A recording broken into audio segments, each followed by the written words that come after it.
What's up, Sam? Let's do this again. Week didn't start, baby. So I always explain what the show is. Do you want to tell me what the show is?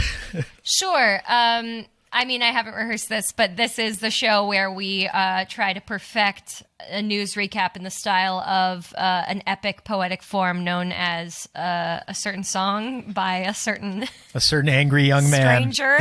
Yes, about not having begun a certain incendiary event. So we take the news from each week and we split it up into verses. We do Monday, Tuesday, Wednesday, Thursday as their own verses. The fifth verse is Friday, Saturday, Sunday. And we answer some questions along the way and we do shoot the shit. We are not arsonists. Yes, that is the name of this podcast. We are not arsonists. Week didn't start the podcast. That should be our whole title. Yeah, so what was this week like for you? I mean, doing this exercise for now the 15th time. Not to brag, but I started slightly earlier, started writing slightly earlier than I usually do, and that was enjoyable. It feels like we're getting better, and I know we keep saying this every week, but we're getting better at sifting through the COVID news to find meaningful stories, dimensions of the coronavirus news, but also other stories about politics and world. So it continues to be not only I'm just having more and more fun, and I feel like this week almost was like Matrix week, where I was just like, oh, I can do this in my sleep. Rhyme scheme, cadence, way of matching story to story. I think you've got some great lines in this week's song. Thank you. Because, we were a little ahead of the game, and especially you. So with the news and with the writing, so I got to peep a little bit more of what you did in advance of this recording. And I think it's awesome. Yeah. Oh, one thing I want to bring up. Please, I have so much shit to say this week, so I want to hear from you. Oh, my God. Okay, well, I want to say a thing that I'm thinking about right now is like the lowercase nature of news story words. Like, there's a couple words that I picked because one of the things that we do on this show is we take a news story from the original song and we unpack it. Because not only are not all of the words like exactly representative of the news item they stand for, but some of them are really full on oblique, like they're just words. Yeah. Lowercase, right? And so that's what I was thinking about in selecting words for certain news stories. I don't want to say I took like greater liberties, but I felt entitled to pick a lowercase word that sums up the news story, knowing like future person would be Googling what this was, or there'd be a Wikipedia page dedicated to it. Yeah, and I keep thinking about, we've mentioned this in previous episodes, but I keep thinking about finding a way to take our lyrics and put them somewhere with links, permanent. Maybe. Yeah, just so that there's a record of it, because we go through these quickly. Yeah. And I just think I think some of mine are good, but also what you're doing is so clever. And I don't only want to mention the ones that particularly jump out to us. I'd like for there to be a record. So I agree, like a geocities.com hosted webpage. Some place where we can share them. And we've got a Twitter that only just sort of posts our episodes. Maybe we'll find a way to do it. We're still working on it, and we'll do the backlog and we'll do them live. We'll figure it out. I can't wait to finally start promoting this podcast in September. Yeah, right. It's like just for the last couple of months. So this week I have spent a lot of time listening to a lot of music this week, and I've been listening to a lot of music by our muse, the aforementioned angry young man, the stranger. This is Billy Joel's who we're talking about. I feel like we can say the name. I like watching you edge it out. Well, it's not really like we want you to come on the show. Billy, come on the show. You're locked in your house. Just come on the show. You're not doing anything. You have no concert. Just come on the show. Talk to us about your show. Because he might be one of our subscribers. We do not know. I have been listening to. He might be one or the other of our subscribers. So I've been thinking about his bias in the song, right? So I've been listening not just to this song. I listen to this song more than usual during the week, but it led me to listening to the album Stormfront and going through the other major tracks.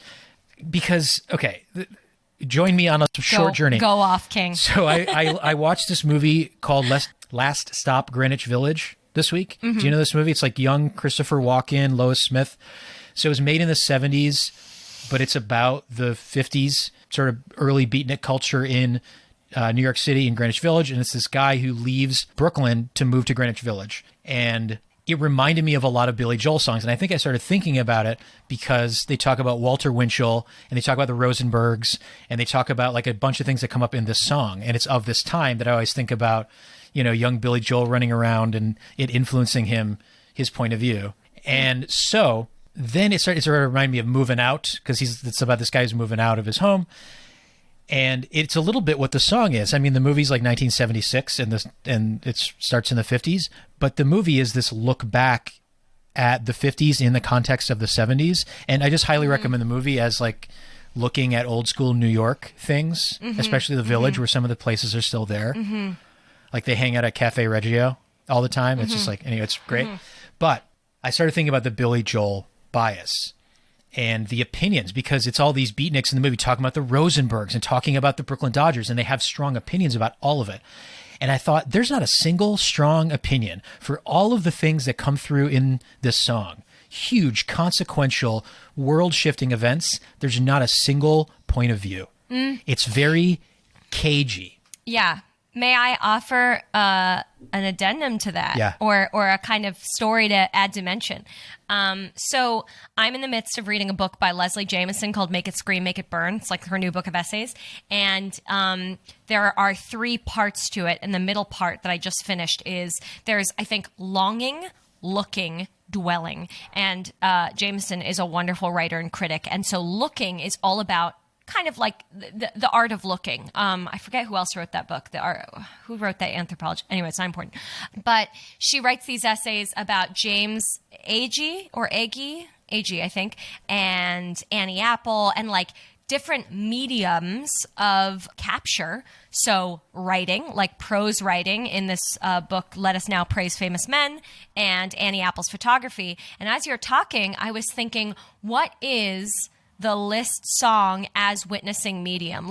And the reason I bring this up is because each of her essays has kind of a stance on how the artist navigates point of view in the act of documentation, right?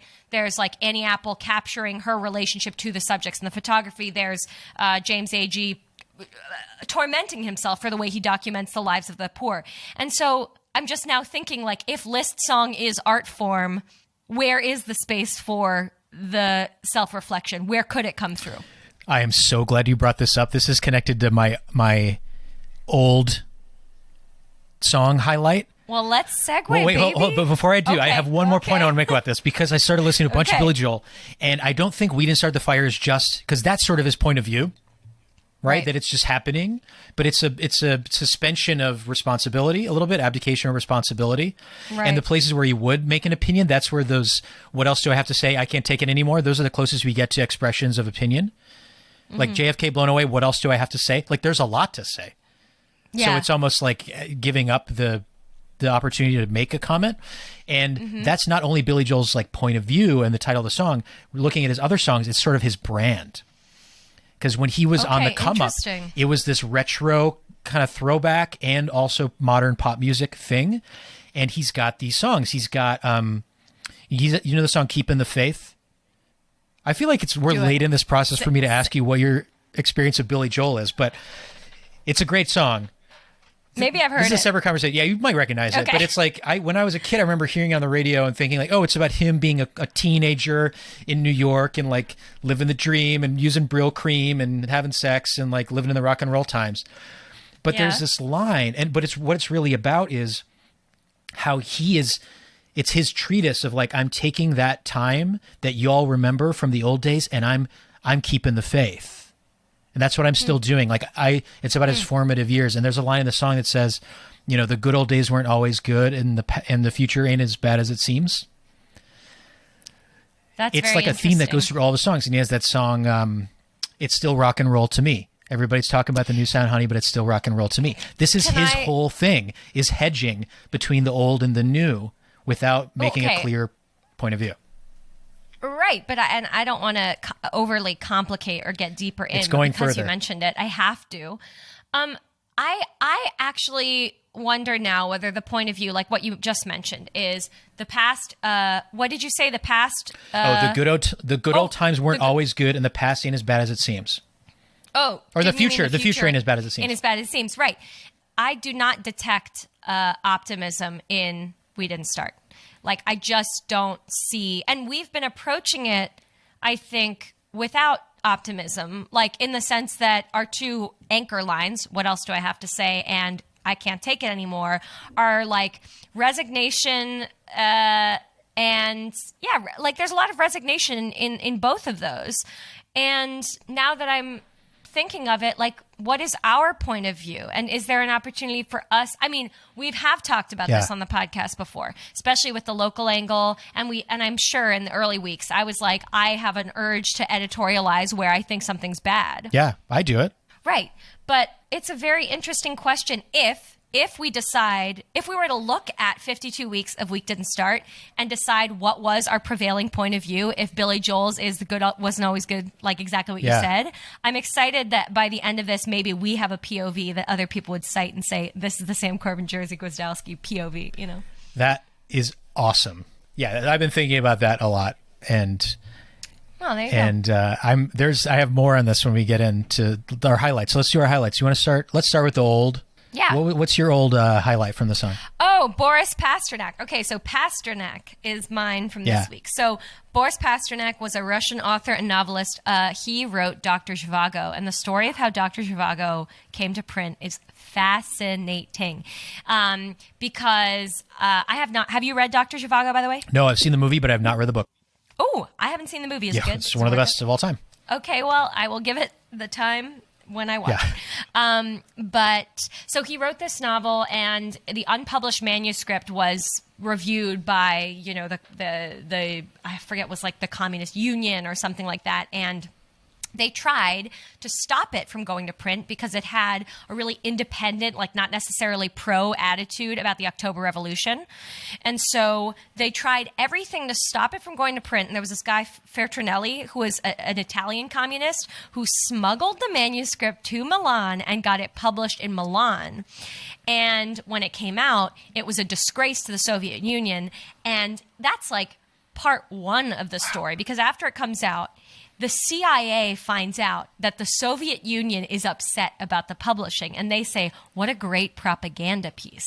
So they independently publish a number of copies to hand out at the World Expo in 1958 in Brussels to further disseminate undermining messaging. So they kind of fan the flames of displeasure. Oh, and Fertrinelli, for having smuggled the manuscript, was expelled from the Communist Party in Milan.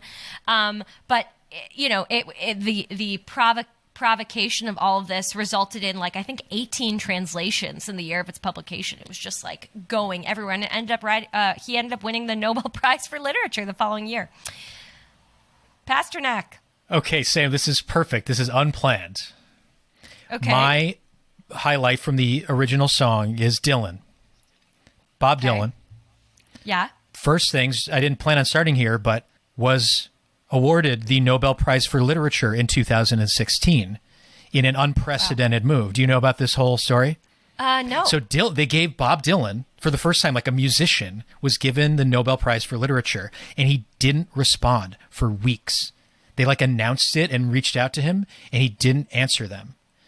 And there was this whole like controversy around it. And then Dylan showed up and received the award in this private ceremony. And then there was a question of, because in order to accept, you get prize money.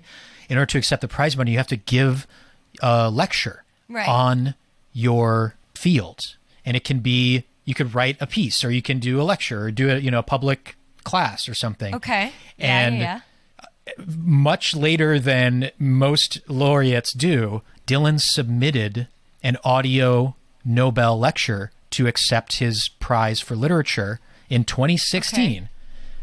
That's like a 30-minute explanation of his work that in the context of global literature and culture, set over like a piano, him playing the piano. And it's... How do I not know about I had never... So I'm a big Dylan fan, which is why I picked it. And there's another reason I brought up Dylan for all of this in the song.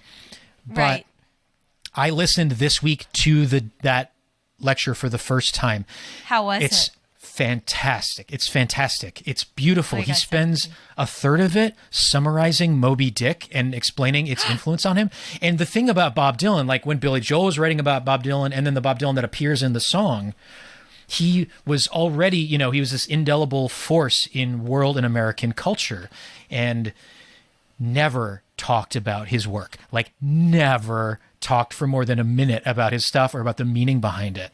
And it took until 2016, and we have the better part of half an hour of him just unpacking all of it. And it's amazing. And he also mentions Buddy Holly he begins with Buddy Holly, which is in the song.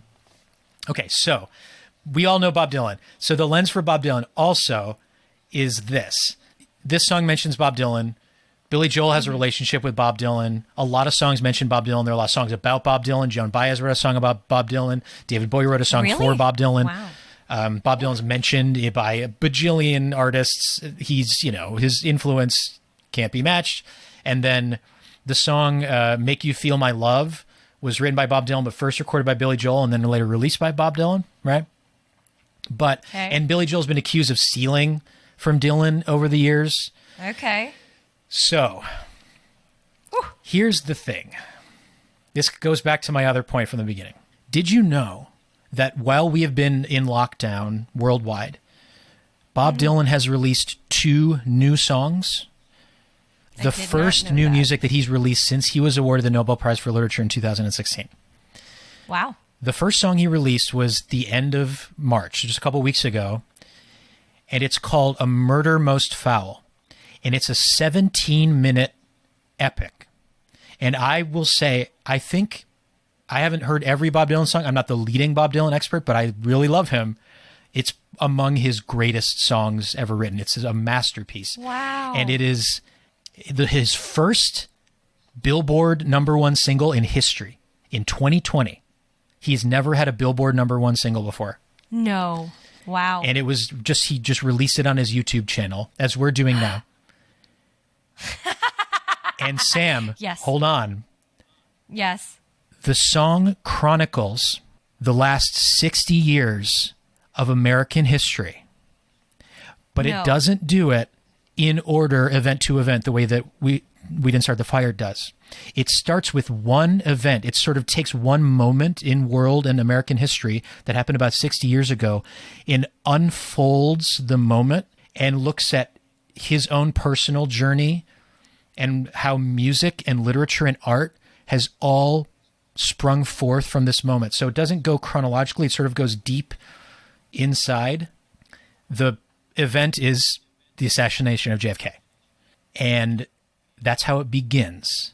And the song ends, and I think you should listen to it. It's fantastic. The song ends with him calling up, and he references so many things in the song, but they're more oblique, right? So the way we were talking about how do you pick the word to reference the thing. It ends up with him calling Wolfman Jack, the famous, speaking of payola, the old famous DJ, and requesting songs. So he's like, play this, play this, play this. And it's classical music and literature. And he mentions a Billy Joel song when he's kind of chronicling the history of music in this last half of the song. It is not We Didn't Start the Fire. It's Only the Good Die Young. But he mentions Fleetwood Mac and Stevie Nicks. And I think I hear what you're saying. Yeah. I think you're saying in 2021, our project is to use Murder Most Foul as the poetic form. I mean, I wouldn't even want to touch it. Like, we take this very seriously. Yes. And one of the things about, like, We Didn't Start the Fire, it's Billy Joel's least favorite song that he wrote. It's not cool. It does this impossible thing. It's like meme-ifiable, yeah. This song, like, Dylan does it. And I wasn't alive during the assassination. I didn't see Jack Ruby get killed live on television. I didn't see any of that stuff. But like our parents' age and anybody that lived through it, I can only imagine for somebody Dylan's age who's about to turn 80, living through that, he encapsulated what it was like to live in America for the last 60 years. Oof. And it is phenomenal. And also, I just think it's great that Billy Joel gets a mention amongst all the other folks. I'm definitely going to listen to this before bed So, tonight. okay, this is my recommendation to you, to anybody that's watching this, listening to it. In the amount of time that you could watch one episode of Too Hot to Handle on Netflix, which I will see. Yes, eventually. Which I'm watching. You can listen to Bob Dylan's entire Nobel lecture and listen to Murder Most Foul. and that'll be 40 minutes, 50 minutes, less than an hour. And it's a beautiful, haunting, devastating two things. Cause he ends the lecture by saying, I'm not literature. Like, the songs are meant to be heard. You need the music. It's not literature. And because we're doing this whole thing about whether or not a song is a form of literature, just in the lyrics, it also makes me think we should play with kind of performing the song a little bit more. But that's my recommendation. As you know, I've been performing the song since day one. It might be time to make it official and start doing it. Yeah. I was going to ask, do you think that a prerequisite is being a Dylan fan, or you think you could walk in, know very little about Bob Dylan, and enjoy both of these things? I think you can know very little about him and love both of these things, because I think that's what makes the songs masterpieces. And I really mean, I think this new song is a masterpiece. It is. I have never had such a visceral reaction to a piece of music on first hearing it, but I think it's up there with The Hurricane and it's so If You See Her, Say Hello, and Tangled Up in Blue, and Like a Rolling Stone, and Positively 4th Street, like those classic songs where if you hear it, you know it and you understand it. It doesn't swing. I mean, it's slow and lilting, but man, he just has never stopped making music. And also Bob Dylan, still alive. So we've got that. That's what brought me to do this. Was I love him, and I thought, oh, Chubby Checker's still alive. Did last week Chubby Checker. Bob Dylan's still alive. Besides that, the people in the song that are still alive, some of the children of thalidomide, some of the Beatles, the Queen, but he's just been doing it the whole time. It's I can't recommend it highly enough. Well. So there's that. What's your new news from this week? Oh my God. Okay. So in some weeks, I have been impassioned about a political issue or something I wanted to point out. This week, my impassioned issue is Senator Mark Warner of Virginia making what is possibly the most cursed tuna melt sandwich you have ever seen in your fucking life. I'm sorry to swear. The most cursed tuna melt sandwich you have ever seen in your life. So I did not see the video before stumbling on this link and then watching the video through the link. So, but I did scroll pretty quickly to look at it because I didn't want the editorializing too quickly. And it is truly deranged. Like, this senator is alone in his house, and he basically starts by saying, coronavirus is hard.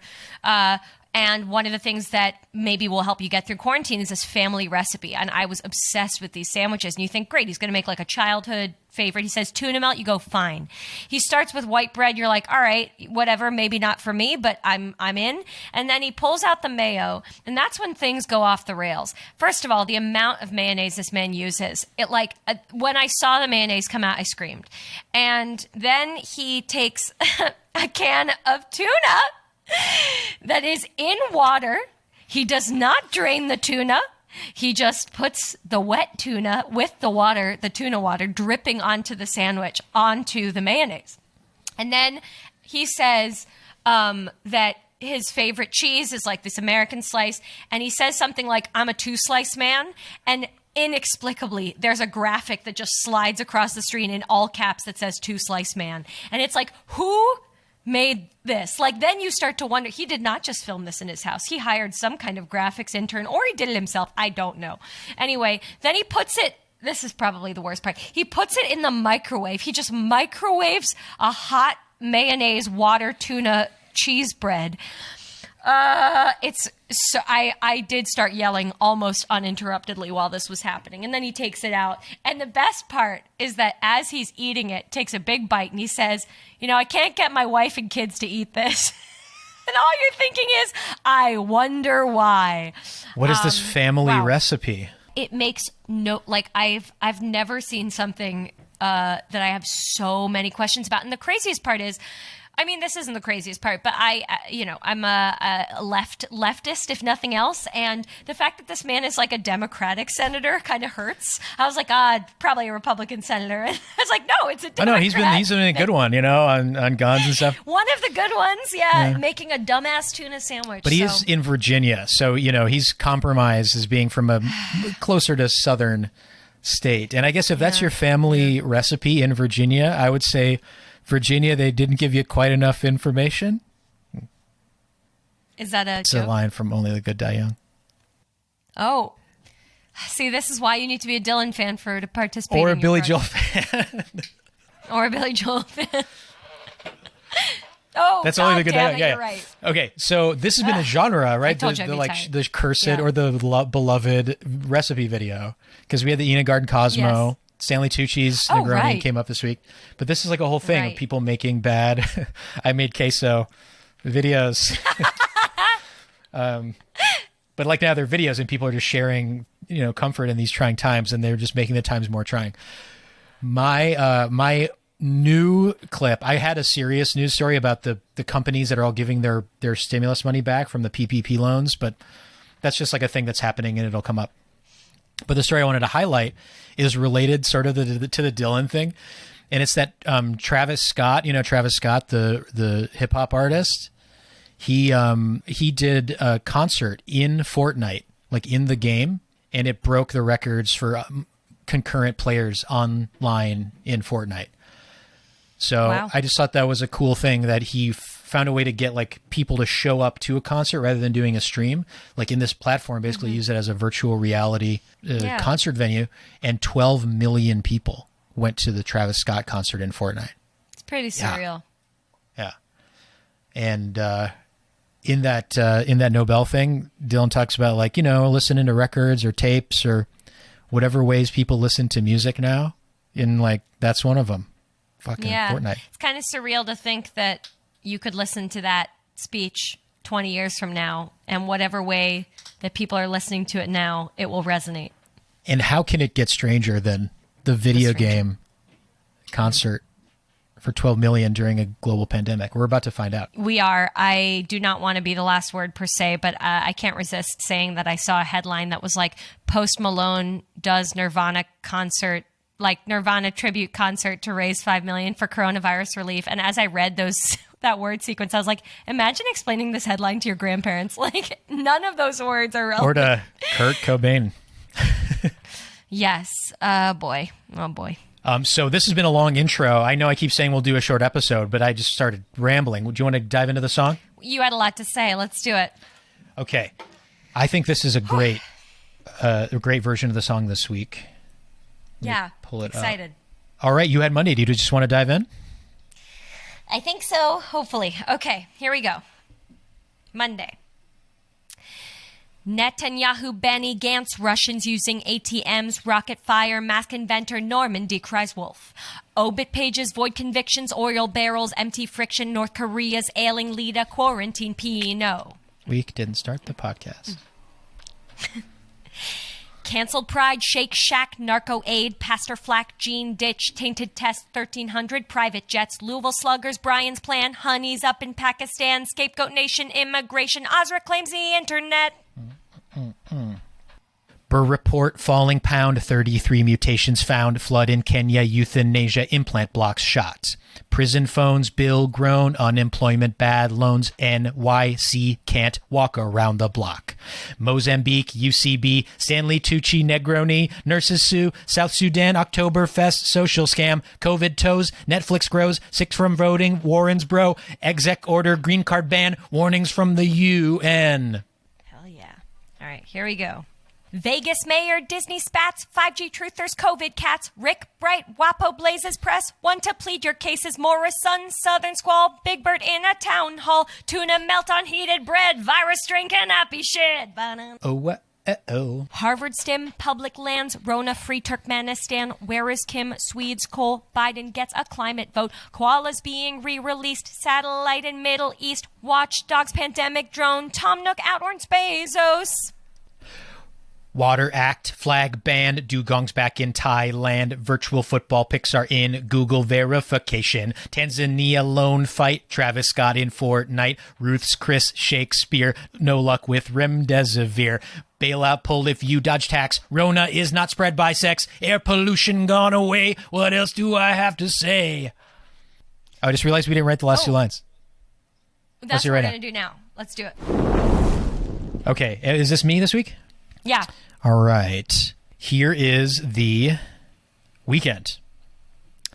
Hasbro masks, littering, psilocybin back again, crime drops, belly flops, women dawdle at shops, Crozier closure, bugs decline, Kim is spotted, seeming fine, Chicago horse-drawn carriage ban, no ceasefire in Afghanistan, Trumpo's China, haircut lines, Bolsonaro sundid crimes, virus debts, foster pets, raids, snacks, grounded jets, immunity is still unsure, mayor gets a manicure, disinfectant as a cure, I can't take it anymore. That's the week. That was the week.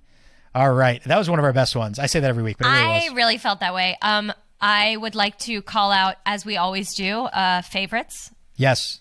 Okay. I have two favorites I want to call out, and they're actually both from the last verse that I wrote, my lines. So one was belly flops, because that story is the pot belly returning the stimulus check after the outrage. So I opted for an apostrophe for belly flop, but I stand by it. And closure is, double entendre about the one piece of good news that I perceive as the one piece of good news of this week, which is that the largest ozone hole actually closed. Yes. So it provides a sense of closure and physical closure, and I was very happy about that. Unrelated to the pandemic reduction in pollution in the article, it's about the polar vortex, but it's very good news. Yeah. Yeah, I had a run of good news about the environment and stuff in the... Oh, right, the Water Act. Yeah, the Clean Water Act was, in a 6-3 decision by the Supreme Court, was upheld. And as it relates to, I think the island of Maui was doing some bad stuff. Mm-hmm. And then the dugongs are those manatee-like sea mammals that are re-emerging in Thailand Nature's because... healing? Yeah, we are the virus. and then the air pollution gone away, too. Yes. Which is pretty wild. And then I loved North Korea's ailing leada. Oh, thank you. That was great. Thanks. We do that often in these. I do think we've had a Netanyahu Benny Gantz beginning the song in a previous episode. No. Yeah, because they both went to the White House on the same day.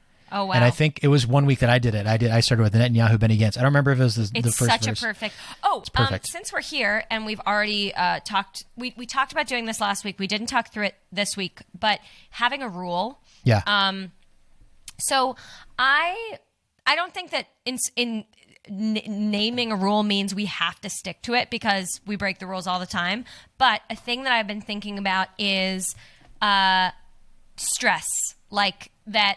One of the rules I would say for perfecting the form is that the stress, is that meter? It's not meter, because meter is the number of syllables, right? Yeah, so we're in, I meant to break this down before last week's when I was getting really into rhythm. That would be a good mini-sode. Just to break down the meter? Yeah. Yeah, let's do that next week. What do you think? Yeah, or just start the episode with it. Yeah. Yeah, I like that. I was less focused on meter, and I had some weird stress stuff this week. I know. Well, that was also not like a dig at what you did this week, but I did think about it as I wrote. I was like, oh, that feels for me true for all times and places when I approach this, and dictates how good I feel about my personal verses, whether I got in the pocket, It feels so great when it just cracks. Yeah. Yeah. But he does it with payola, as I mentioned a couple weeks ago. Oh, right. Payola. Payola. Well, there's one other that I wanted to mention of mine. Oh, I did the thing. I loved NYC. Yeah. So I did. That's something I don't think I've done before, which is one whole line for one whole thing. Yeah. For Dien Bien Phu Falls, rock around the clock. I did NYC can't walk around the block. That was so clever. And I think I might have snuck another item in to make up for it, but that was one where I felt like, oh, that was worth it just for the hitting the thing perfectly. Yeah. Yeah, that was my favorite thing I did this week, I think. Oh, and then I got the AIDS Crack Bernie Getz line. I liked how that turned out in the end. It's funny because now that we collaborate on that last verse, I have moments where when you...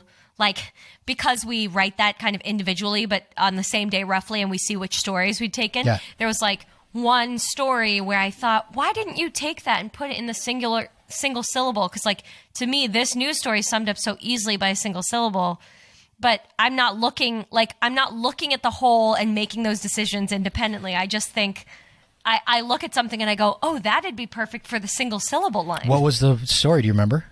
It was the one about bugs decline. I was just thinking bugs or insects at the time because of Bernie Getz. Like, I was like, oh, that would have gone perfectly in there somewhere. Anyway. I love the bugs decline story. That's something that anecdotally was... I just thought it was because I moved like from the Midwest to a city, you know? Yeah. That I Did you don't end up see as many putting bugs, but... the bees on the trampoline in No, the yours? bees on the trampoline didn't make it. It's totally fine. I just thought that story was so freaking wild. Thursday is tough just because there's only 6 lines. Oh, right. It's short. And it was a busy week of news on Thursday, or a busy day of news. Yeah. Rona is not spread by sex. Did you see that? Oh, yeah, I did see that. Can't kiss, but... Yeah, that was just such a... Why? Like, who said that... I just never thought it was spread by sex. It was like, you know, the Mad Men cigarette ad when they're like, we'll say ours is toasted. Are toasted. Yeah. If you don't like what people are saying, change the conversation. Yeah. Ooh, there it is. Ooh. Yeah. All right. All right, so this has been the Mad Men podcast. This is a long episode.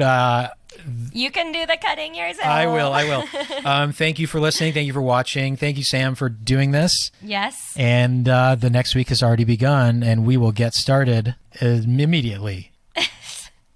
Great. All right, go watch some Bob Dylan stuff. Ooh, I'm going to. I can't wait. All right, I'll see you later. Bye.